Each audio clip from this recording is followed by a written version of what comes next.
Yeah.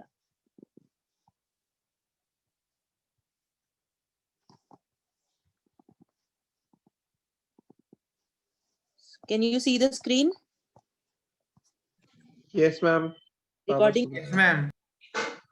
So you see, we are going to start this complex analysis, and the book is the name of the book is Complex Variables, Theory and Applications. Complex Variables, Theory and Applications by H.S. Kasana. Right. Now, the idea is why we have introduced this was not earlier in our syllabus, but we have seen that complex numbers they are used many times in many applications, engineering applications. So we feel that when we are teaching you, basically this course is about engineering mathematics. So we are just giving you the tools which are required during your 4 years of engineering. So that is why we have introduced this complex analysis from last year only. So I will just this itself is a very vast subject. Okay, this may take one whole year if you completely want to study this subject. So please mute better everybody. So we will just give you an idea, an initial, very initial introduction to complex numbers. So may I know, do you have any idea what is a complex number? Yeah, I think you already studied, right? Complex numbers. yes. Yeah, okay. So a little bit more than what you already know, we will be discussing, right? So if you want to go for the book, it's your choice, right? So at the end, maybe I will tell you what exercises we have covered from the book. But if you just concentrate on this course, the exam for this course, I will recommend you can just do my notes and the tutorial 9. Okay, so that will be more than sufficient. Right? I will provide you some more exercises. So let us start with complex analysis. So the first thing which is required is what is a complex number? Complex number. So do you know like which numbers we started with? Most probably we must have started with natural numbers because numbering started for counting. So people used to count 1, 2, 3, 4, 5, right? Okay, so natural numbers, 0. Later on, if we add 0 to this, we will get whole numbers, right? Then people saw that, okay, these numbers, if you take whole numbers, 0, 1, 2, 3, 4, 5, 6. So this is a set which, if you take any two elements of the set, you add these two elements, you are still in your set, right? If you add two whole numbers, you will get a whole number back. But if you take two numbers from this set and you subtract it, you may not get your set back. You may not be in your set. For example, 2 minus 3 is minus 1. Okay, 3 minus 2 is 1. So this is not in your set. So it was extended and negative numbers were included, right? So something like this. You get the set of integers. Then later on, we saw that this set is not closed with respect to division. If I divide two numbers 1 by 2, right, is not in this set. So this set was expanded and rationals were included, right? Rational numbers were included. And later on we saw that numbers like root 2, root 3 is not there if you take set of rationals, right? So further the set irrational numbers were also included, and you finally get minus infinity to infinity, everything included, right? So we saw that coming from naturals to wholes, and then wholes to integers, integers to rationals, and rationals to irrationals, and finally to real line. There is a reason, right? Now can you give me anything which is like, if I do something with the numbers, real numbers, and I don't get a real number back, what is that thing? Root of a negative number. Yeah, right. So we now know that if we are looking for root of 1, it is okay, root 2 is okay, root 3 is okay, because root 1 means you are looking for a number such that you are looking for a number x such that x square is 1, right? But what is the meaning of root 3? It means that you are looking for a number such that x square is minus 3. Okay, so this set real number, which we feel is very complete, is incomplete in the sense that you cannot take the roots of negative numbers. If you take the root of a negative number, you will not get a real number back. Okay, so that led to the invention of this number we call as complex numbers, right? So what are complex numbers? So complex numbers are the numbers of the form a plus iota b, where a and b are real numbers, okay, and iota is an imaginary number which is square root of -1. Okay, so actually a complex number, you can treat a complex number, set of complex numbers can be treated as, you can treat it as equal to R2 plane, right? So what you can treat is, you can treat x-axis as your real axis, this is called the real part of the number. Most of the time we denote a complex number with z. Okay, so this is called the real part of z, and this b is called imaginary part of z. Okay, so we write it like this: real part of z, and we call it imaginary part of z.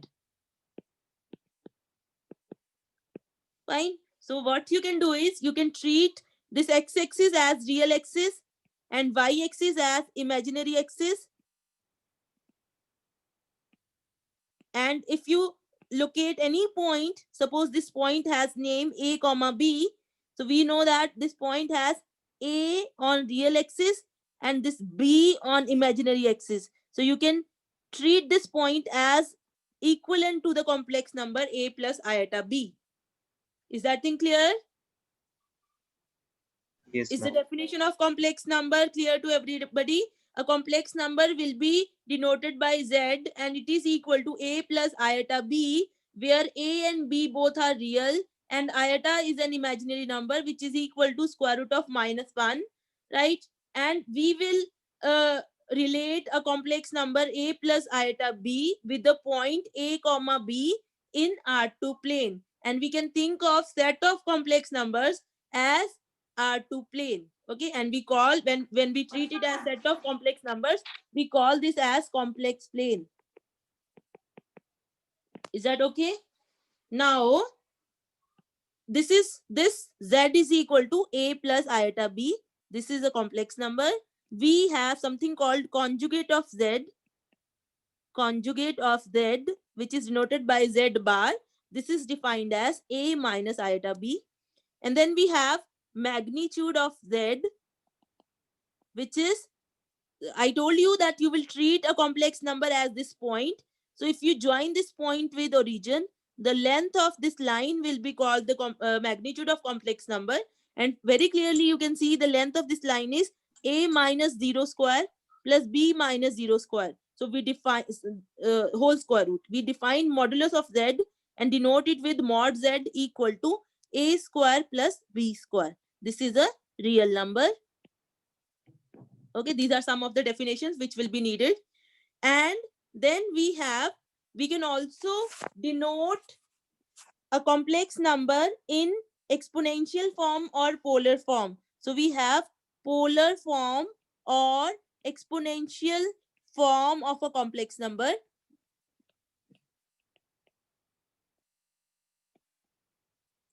So suppose you have this complex number z is equal to a plus iota b, or we can write it as x plus iota y. Suppose this is your number, so it will be somewhere here x comma y. This point is your x plus iota y. Right, now if you join, suppose this point is p with origin o, so you call this length as r and you call this angle as theta. Then how can you write your point? Your point is x plus iota y. X is equal to r cos theta and y is equal to r sin theta. So you can write, where r is what? R is x square plus y square, which is nothing but mod z. Okay, so you can write your point as r cos theta plus iota r sin theta, right? So this is equal to r common cos theta plus iota sin theta, right? Or you can write z as mod z cos theta plus iota sin theta. Okay, and this theta is the angle which OP makes with positive x-axis. Theta is called argument of z, and it is denoted by arg of z. Okay, so theta is called the argument of the complex number z, and it is denoted by arg bracket z. So this is called polar form of complex number. Polar form of complex number. Okay, so for example, if I give you this number 1 plus 1 iota, and I ask you to represent it in polar form, so you will just see that this number 1 comma 1 is here. So this is square root of 2, and this angle is 45 degree, right? So I will write z as root 2 cos of 45 degree plus iota sine of 45 degree. Is that thing clear to everybody? So this is the polar form of 1 plus iota. This 45 degree is the argument of z, and this is the modulus of z. Clear? Any doubt till here? No, ma'am. No, ma'am. Okay. And also further, so we just saw that z equal to x plus iota y can be written as mod of z cos theta plus iota sin theta. Okay, so I will explain this thing later, but I will just tell you that cos theta plus iota sin theta is equal to e raised power iota theta. Okay, so this is Euler's formula that you can write e raised power iota theta is equal to cos theta plus iota sin theta. This is Euler's formula. I can just give you little bit hint. If you write it series, what you will get? Exponential e raised power x is 1 plus x square by 2 factorial plus x cube by 3 factorial plus x4 by 4 factorial, right? And so on. Although you don't know how to write the series in terms of complex when the exponent is complex number, but I'm just giving you a little rough idea. So here you see what iota square will be minus, okay? Iota raised power 4 will be plus 1. So this is 1 minus theta square upon 2 factorial plus theta raised power 4 upon 4 factorial, and so on. And from here you have iota common, inside you have theta, and from here you will get iota square will be minus 1 iota, that is outside, so minus theta cube by 3 factorial, and so on. So this is a series for cos theta plus iota times sin theta. So this is the formula we have, that e raised power iota theta is equal to cos theta plus iota sin theta. So you don't need this proof. You just need to know this formula. So if I use this formula here, so I can write it as mod z e raised power iota theta. So this is called exponential form of the number z. This is called exponential form because you have written it in terms of exponential form. Is that thing clear?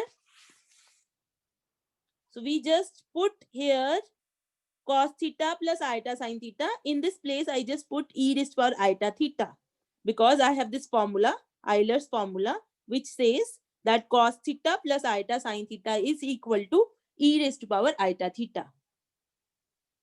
Okay, so you just have to remember that a number z, which is x plus iota y, has the form mod z cos theta plus iota sin theta, and it has the form mod z e raised power iota argument of z. This is the polar form of z, and this is the exponential form of z. Okay, clear? Any doubt till here? So this is the takeaway of what we have done till now. Any doubt, beta? Should I move ahead? Okay. So now you tell me, the next thing is argument of Z is not unique. Okay, this is important. So this argument of Z is not unique. How? Suppose I have this number 1 plus iota. Okay, so I just wrote it as root 2 cos 45 degree plus iota sine 45 degree. We have just written it like this. So can I write like this?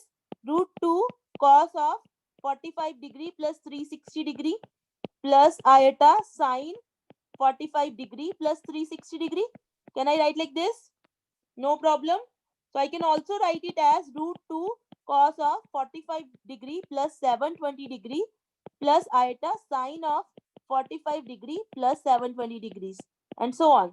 So choices are infinite. Okay, so we are saying if this angle is theta naught, this is also theta naught plus 2 pi. It is also theta naught plus 4 pi. It is also theta naught plus 6 pi. And it is also theta naught minus 2 pi, theta naught minus 4 pi, and so on. So this angle is not unique. Okay, so if 45 degree is the argument of a complex number, then 45 degree plus 360 is also the argument. 45 degree minus 360 is also the argument, and so on. So we can say that if theta naught is an argument of Z, then theta naught plus minus 2n pi is also the argument of Z, where n is natural number. N is 0, 1, 2, 3. Is that thing clear to everybody? Is this thing clear, beta? Any Yes, ma'am. doubt? Anybody having any doubt? Okay. So what we will be doing now is we will we'll put some restrictions so that this argument of Z becomes unique. Okay. So we will put some restrictions so that we get a unique value for argument of Z. So what we say is, we what restriction we put is, we say choose argument of Z such that it lies between minus pi and pi. So we say that argument of Z should be between pi and minus pi. So you see what we are saying is, you have this complex plane. We are saying you start, this is minus pi, right? So you start from here like this. Whole of the all the 4 quadrants are covered. If I am taking this restriction, minus pi to pi, I'm starting from here. This is 3rd quadrant, 4th quadrant, 1st quadrant, and 2nd quadrant. So all the quadrants are restriction, and everybody will have a unique theta now. Every angle will have a unique theta, because I don't have a choice that I can make a round and come back, because this is the restriction I am putting. So if you put this restriction on argument of Z, then your argument becomes unique. With this restriction, argument becomes unique. Okay, and this argument is called, this argument when it is unique is called principal argument of Z. Principal argument of Z, sorry, principal, PAL. Argument of Z, and it is denoted by capital ARG. Okay, is that thing clear to everybody? Ma'am That एक बार yes beta, point दोबारा बता देंगे? yeah sure beta. What I am saying is, see, I am telling you that you have this point 1 plus iota, right? I told you that for this point, what is the angle? 45 degree. And what is the other choice? 45 plus 360 degree. That is 405 degrees. And there are other choices also. So out of 45 degree, 405 degree, because this is not satisfying this. I want my angles to be between minus 80 degree and plus 80 degree. So this I will not take. I will just take this as an argument. Okay, so if out of all the angles which are available for 1 plus iota, I will take the one which is satisfying this condition. So in that sense, it will become unique. So this 45 degree here is my principal argument. All others are arguments, but I will be concentrating only on the principal argument. So this is my principal argument. Is that thing clear? Yes, ma'am. Okay, so given a number, you have many choices for theta. Okay, or out of all the choices, you choose the one which is satisfying this minus 180 to 180. That is your principal argument. I will just give you examples. Clear? And one more thing, in some books, the only idea is you have to make unique. You can also take 0 argument of z less than is equal to 2 pi. That is also one of the choice. That will also make it unique. But for our course, we will be concentrating on minus pi to pi. So what I'm saying is this this restriction is not unique. Some people can have another restriction also. The only idea is it should become unique. Okay. So let us see the question which will be from this topic is what is the principal argument of a number? So I will tell you how to compute the principal argument of a number z. How to compute principal argument of a number z, right? So what you have to do is, suppose z is a plus iota b. So now you have 4 choices. If a and b are positive, you are in the first quadrant, right? A and b are positive, you are in the first quadrant. So here you see, this is your b, this is your a, this is your theta. So tan theta will be equal to b by a, theta will be tan inverse of b by a, right? So this angle will be for sure less than, this angle is satisfying minus pi less than theta less than pi. Okay, because you can see you are in the first quadrant, no problem. So when you are in the first quadrant, principal argument of z will be equal to tan inverse of b by a, no problem. Is that okay? When you are in the first quadrant and you have to compute the principal argument, you just do tan inverse of b by a. For example, if you have root 3 plus iota z, what is the principal argument? You are in the first quadrant because a and b are positive. So principal argument will be tan inverse of b by a. What is that? Tan inverse of 1 by root 3? 30. 30 degree, na? Yeah, 30 degree. So this is your answer. You can see this is between minus 180 and 180. Is that thing clear? Now, Yes. suppose you are in the second quadrant. This is your first quadrant. Now, if you are in the second quadrant, what will be there in second quadrant? A is negative, B is positive, right? So in the second quadrant, you will have something like this. Your point is here, A comma B, right? So here A is negative, B is positive. So, but this is B and this will be mod of A, right? Because A actually is negative. So this is, if I compute this angle, theta, right? This is my theta, but I am looking for this angle, right? This is my argument of z. So what I will do, I will compute theta, which is tan inverse of b by a, mod, right? I will take mod of b also, doesn't matter. Then my principal argument will be equal to, can you tell me? I have computed this theta, 180 principal argument minus pi minus. theta. So whenever you are in the second quadrant, so your principal argument will be pi minus tan inverse of mod of b by a. Is that okay? Is that thing clear? Yes, ma'am. Everybody, is this thing clear, beta? Because Yes, this is ma'am. the angle we are looking for.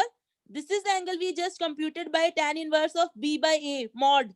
You have to take the mod, make sure. Okay? Because I'm just dealing with the lengths here.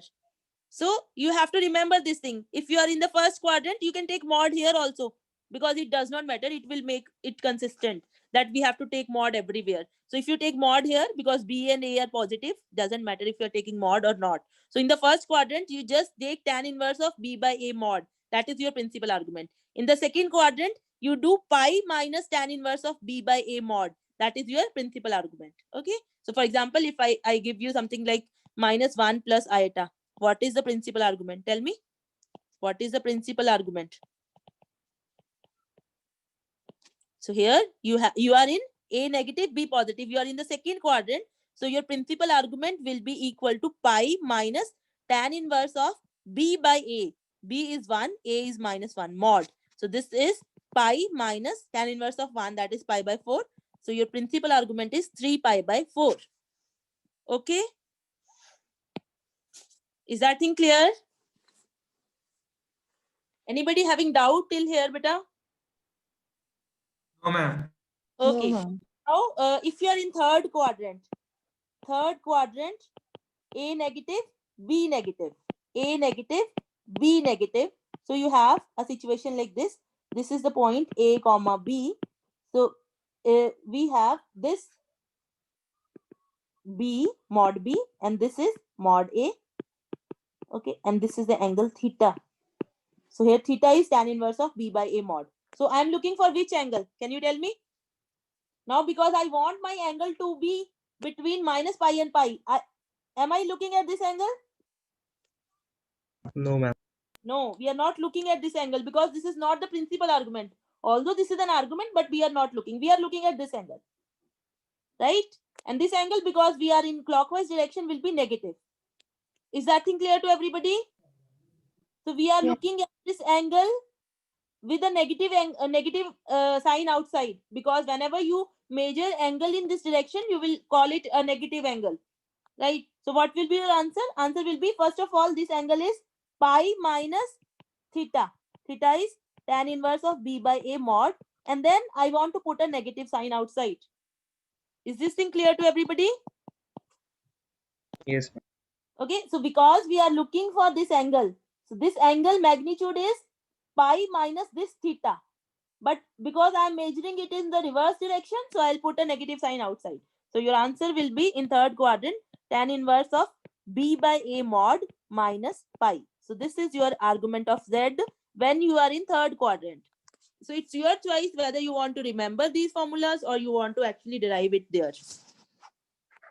Okay, so for example, if I give you -√3 minus iota, what is the principal argument? So now because A is negative, B is negative, you are in the third quadrant. So argument of Z will be tan inverse of B by A mod minus pi. So this is pi by 6 minus pi. So this is minus 5 pi by 6.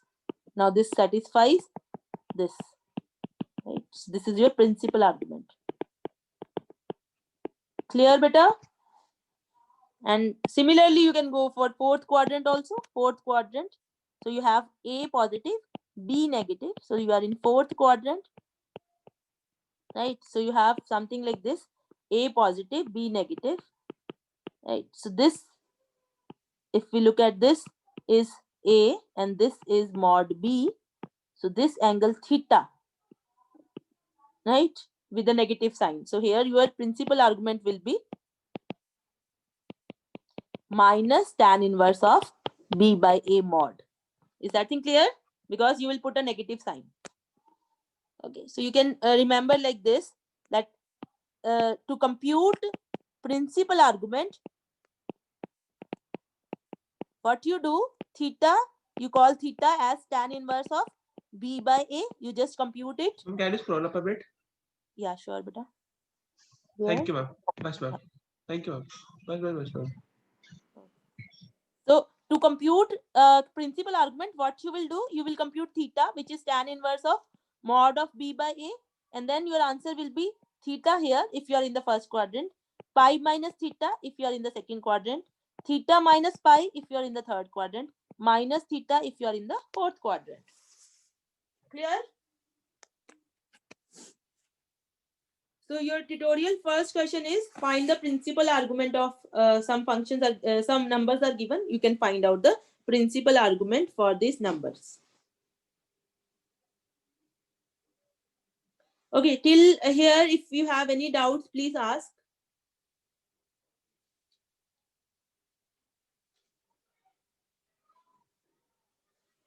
Okay, so there is so you like questions are you will be given a number, you will be asked to write its polar form or exponential form, or you will be asked to find out the principal argument of the Excuse me, number. ma'am, this should be theta plus pi, no? Where beta? Third quadrant one.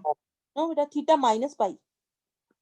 You see, third quadrant we computed it. Theta minus pi. It was minus pi minus theta. So minus sign, you just put this angle is pi minus theta, no? Confusing? Should I explain again? No, ma'am. Is it okay? Got it? Yes, ma'am. Okay. So this is theta minus pi. Okay. So let us move ahead. So this here I have just given you an introduction of the number, that how you will write a complex number, right? So like real numbers, complex number is there we have, and after studying the number, we talk about the functions on the number, right? So next thing is we have a function. Suppose you have you call C as of all the complex numbers. In your mind, you can treat it as R2 plane, right? Then you can study functions from C to C, right? I can study functions from C to C. For example, I have a function, say f of z is equal to z bar.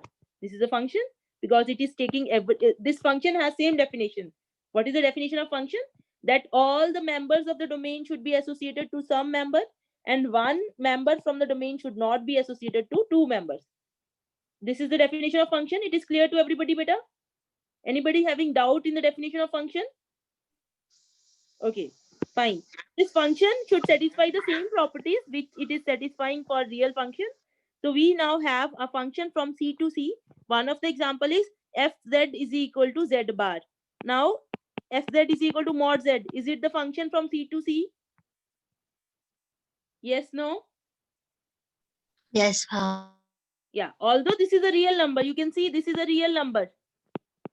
Mod z is real number, no? This is not a complex number. This is a square plus b square square root.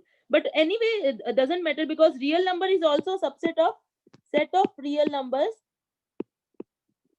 Is a subset of set of complex numbers. Is it okay? How? Because every real number I can write x as x plus 0 iota. So all the real numbers, they are actually complex numbers with zero imaginary part. Okay, so we can talk. This is also because it is not necessary that from C to C, this may not be completely occupied.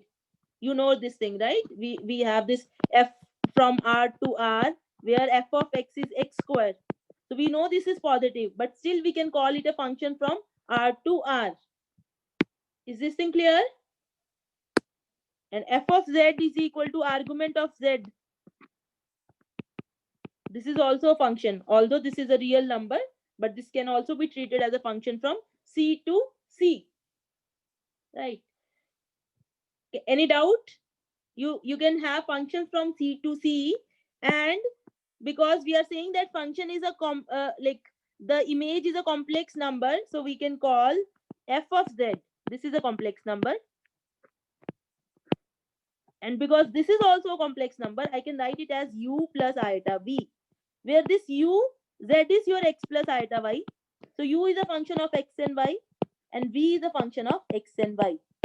Okay, so we will write f of z as u x comma y plus iota v x comma y, where my z is x plus iota y. This is how I will represent a complex valued function of complex variable.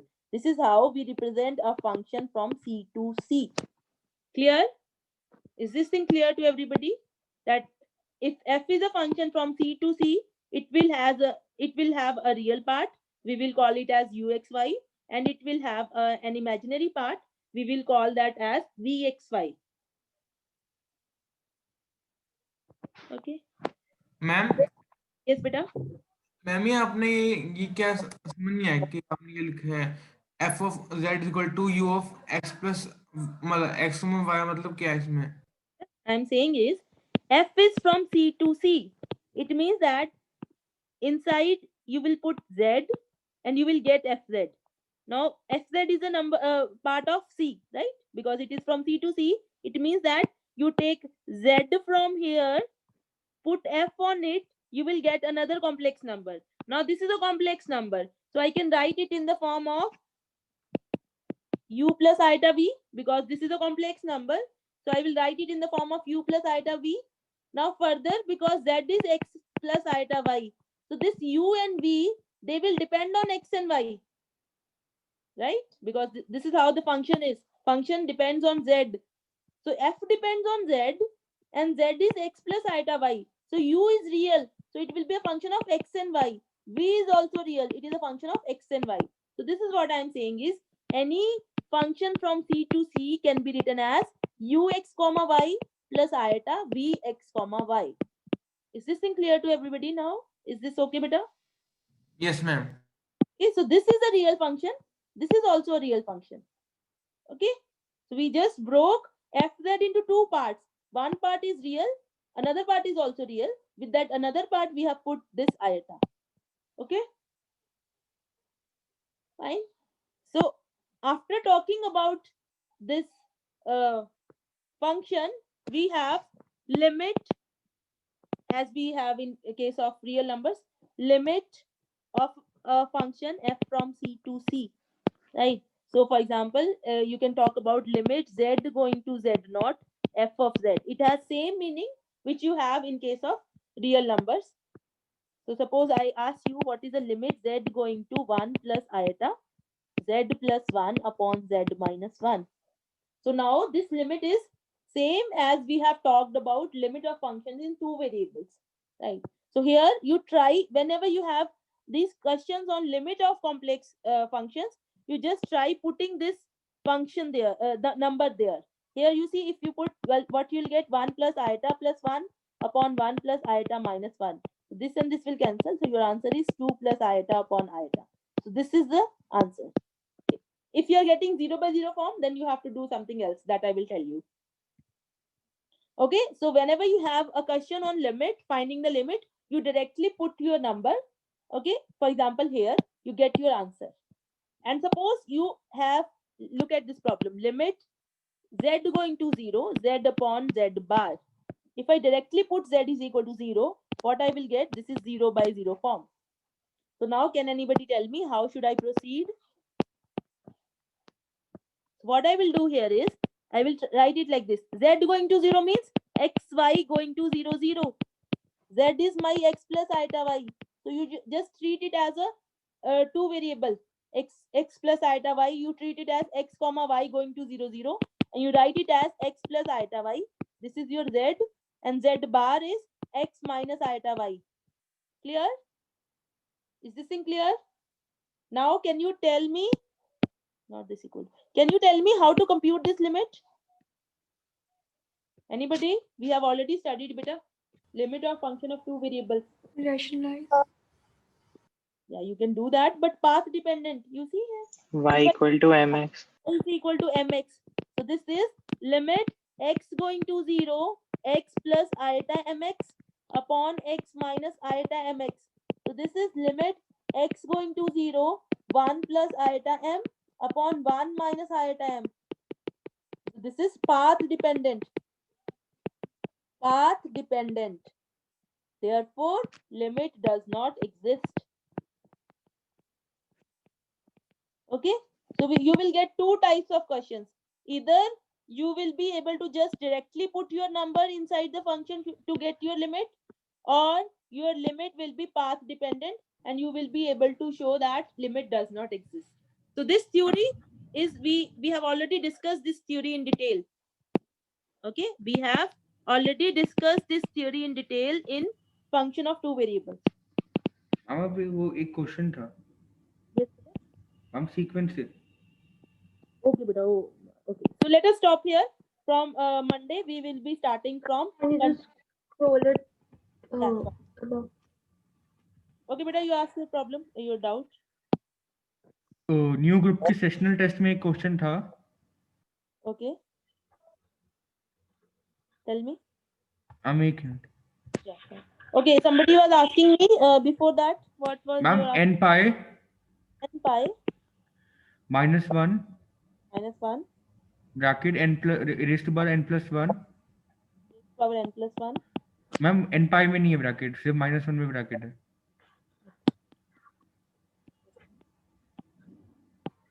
n pi plus minus 1. No ma'am, -1 is product, but -1 is bracket 1 is power n plus 1 n pi. Okay. into cos n pi Cos n pi yes. upon ma'am इसके नीचे हम sin n pi Okay. plus n plus 10. Whole in the denominator. Yes Sin ma'am. pi plus n plus 10. हम इसकी limit बतानी थी. limit निकालनी थी और this is a series. Question is ma'am question is find the limit only. ये an है, इसकी लिमिट निकालनी है. n tends to infinity. this is an limit n tends to infinity. So you have n pi cos n pi upon sin n pi plus n plus 10. N going to infinity. So first I think you divide with n. Ma'am जैसे मैंने सोचा था, मैंने -1 raise to power n को cos n pi ले लिया. Minus -1 into n को raise to power n. Ma'am Minus -1 raise to power n को cos n pi ले लिया, तो ये cos square n pi हो गया. okay. और फिर वो माइनस साइन एक इधर आ गया. फिर कंटिन्यू That किया. you can do or yeah you can do that. लेकिन फिर This उसे will L be option n से pi नहीं होगा. cos square n pi with a negative sign outside upon sin n pi plus n plus 10. You have to just compute the limit. So you can divide with n is going to infinity, right? So you Yes, divide n. So you'll have pi cos square n pi upon sin n pi upon n plus 1 plus 10 by n. So what you will get here? This will be 0. This will be 0. So limit does not exist, right? Because this will be a number between -1 and 1. हम ये cos square हो गया ना. Yeah, but still हाँ, this लेकिन is इसका answer -pi है. minus pi here. Because this is infinity, right? Yes, This ma'am. will be infinity. Just a minute, then think about it. Okay. This is a question from sequence. Just find the limit of the sequence. Ma'am, Cos sectional square n test pi का है. will always remain 1. Sorry, beta. Cos square n pi will always Yeah. remain 1. Yeah. You just put it. Yeah, cos n pi is you just put it is equal to -1 raised to power n. Right? This is -1 raised to power n.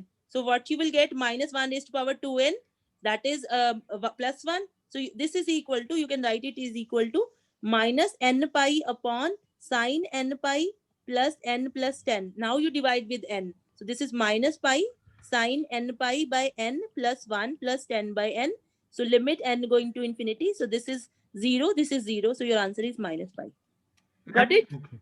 Ma'am Yes, beta. Ma'am इसमें आपने cos n pi को -1 power n क्यों लिया? बेटा cos n pi देखो ना, cos n pi means n is integer. If n is integer, so you will have, and here we talk about an means we just take n integer 1 2 3 rationals, naturals. So we cos pi is here -1, cos 2 pi is here 1, cos 3 pi is -1, cos 4 pi is 1, cos 5 pi is -1. So cos n pi is always -1 raised to power n. Okay बेटा?